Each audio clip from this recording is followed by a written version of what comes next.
Hey, Allison Verhalen here with AV Writing Services, and today I want to talk to you about how to position yourself as a thought leader in your industry through blogging. So this is something that presumably everyone wants to do, right? They want to be seen as the expert, the go-to source for information and expertise in their industry. And I think blogging is often an overlooked way to do this. There's public speaking, which I think is a great option. I do public speaking as well for my own business. I make these videos, but blogging is a great way to show up in online searches. And most people, especially when they're just exploring a topic, when they're trying to figure out if they need a product or service, they're trying to get more information about it, they're going to go to Google and they're going to assume that whatever shows up there, that person, that website is a thought leader because Google says it, so it must be true, right? We're going to leave aside for a while the validity of those kinds of searches, because the fact is that's what people are doing. And Google is working really hard to identify high quality content and get it in front of their audience. So you need to play by Google's rules if you want to get in front of that target audience and really position yourself as a thought leader. So I'm going to give you some tips on how to do that using blogging.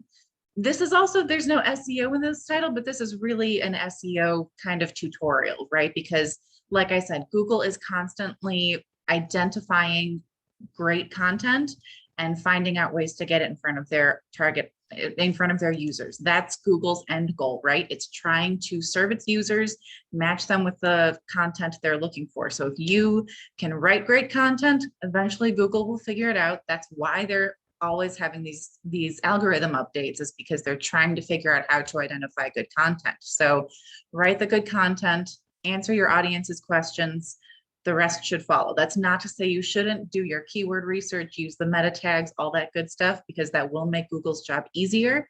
But at the end of the day, it's all about the quality of that content.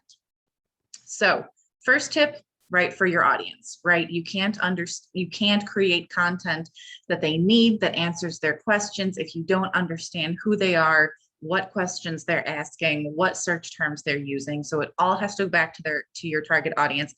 I had a whole other blog post and video on how to create a marketing persona, so you can go back and look at that.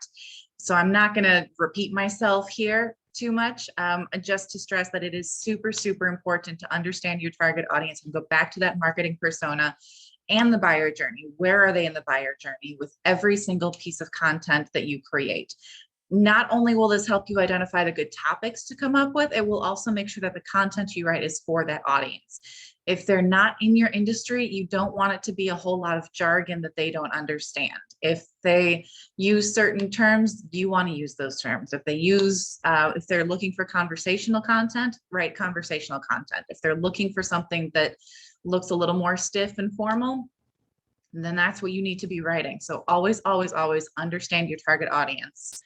Next up, consistency and quality. So again, Google loves high quality content. It's trying to match its users with the high quality content they're looking for. So have that high quality content and consistency, because that's the other part. Quality is, I think, the most important, but consistency is right there up on its butt. You really need to show up, right? That's the secret to success, is just to show up. So that is as true of your blog as anything else. If you write a few blog posts and you kind of post them whenever you get around to it, and it never really seems like a priority, then you're not going to get the results you want. You're not going to convince Google you're an authority. You're not going to convince your followers you're an authority, because they don't know when to hear from you next. So quality, yes, but also consistency is super, super important. I always recommend, people always ask me how often they should be blogging.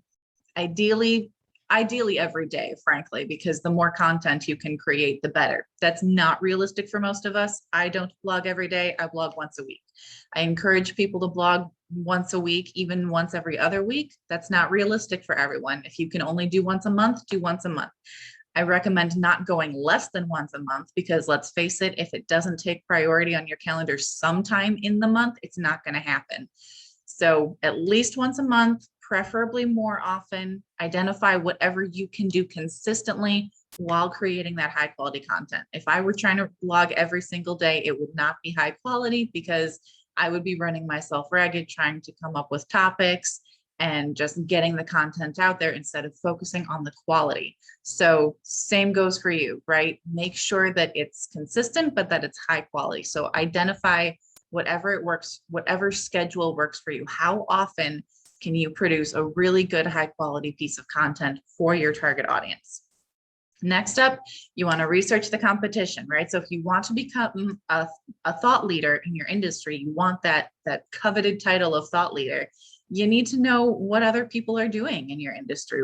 Is someone else out there considered a thought leader? Not that there can't be more than one thought leader, but if they're considered a thought leader and you're not, maybe it's time to look at what they're doing. Are they blogging more often than you? Are they covering different topics? Are their blog posts longer than yours? Are they publishing on different days? Are they distributing their blog posts in different places, maybe on different social media platforms? You need to check out what the competition is doing, because if it's working for them, there's probably a reason it's working for them.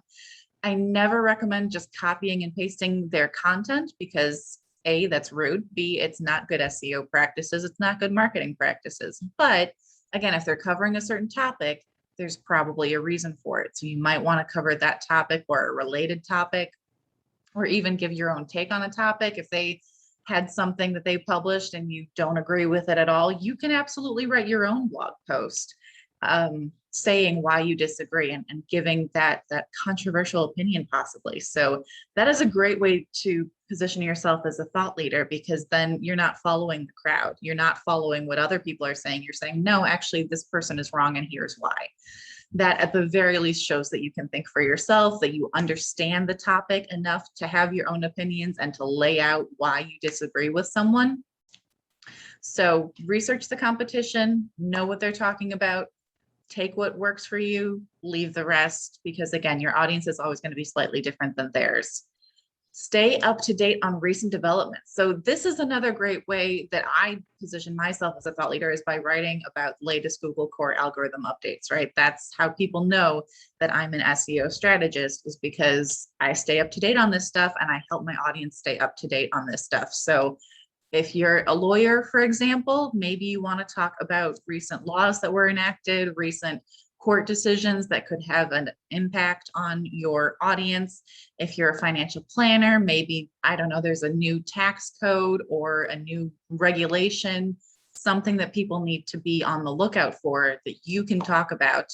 And again, that's great, because regular people who are not in your industry don't keep up with that stuff. So if you can position yourself as someone who can provide that information, because you are keeping up to date with it and you can help them keep up to date with it and thereby make their lives easier, that's going to position you as a thought leader. Next up, finally, this all needs to be a blogging strategy, right? You need your target audience, you need your calendar, you need to know what the competition is up to. You need to research your keywords so you know that you're covering the topics that your target audience is looking for information on. You're using those search terms that they're using to find information that you're providing. So all of that goes under the umbrella of a blogging strategy. I cannot stress enough the importance of a blogging strategy. Again, I see people not taking into account their target audience, not researching their topics or their keywords. I have seen people on their business blog write about stuff that's super personal, and that's great if you don't mind sharing that personal information with your prospects and your clients. And they might love to see that, but it's not going to convince them to work with you, because you're not talking about your business. You're not talking about whatever it is that you're providing that can make their lives better. They're going to be like, oh, so-and-so was up to that this weekend. That's cool. And then they go back to whatever it is they're doing that day. So have a blogging strategy, know what your goals are for each and every blog post that you're creating, and stick to those goals. Figure out how you're going to accomplish those goals with that blog post, right? So that is it. Those are my tips. If you have any other questions, you can always reach me directly at info@avwritingservices.com.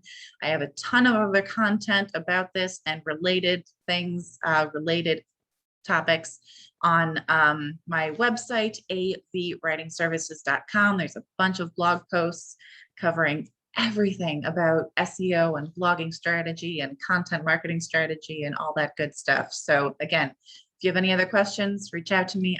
I'm here to help. Otherwise, have a great week and happy blogging.